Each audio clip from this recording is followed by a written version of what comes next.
ஏகா சினிமாவில் நடிக்கிறேன் என்கிட்ட சொல்லவே இல்லை. நீ விட்ட தனியாக நடிக்கிறீங்க, என்னை கூட மாட்டியா?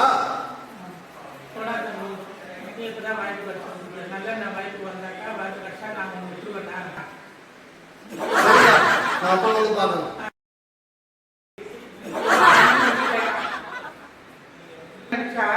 வாய்ப்பு கிடைச்சாக்கா நான் கூட்டிட்டு போயிடுவேன் நடிக்கிறதுக்கு.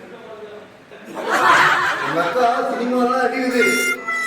நான் அக்காவுக்கு நடிக்க வாய்ப்பு கேட்டிருக்கேன். எங்க அக்கா நான் பெரிய ஆளுக்கு உனக்கு கண்டிப்பா வாய்ப்பு வாங்கிக்கிறதா சொல்லியிருக்கு. எங்க அக்கா சொன்னா செய்யும்.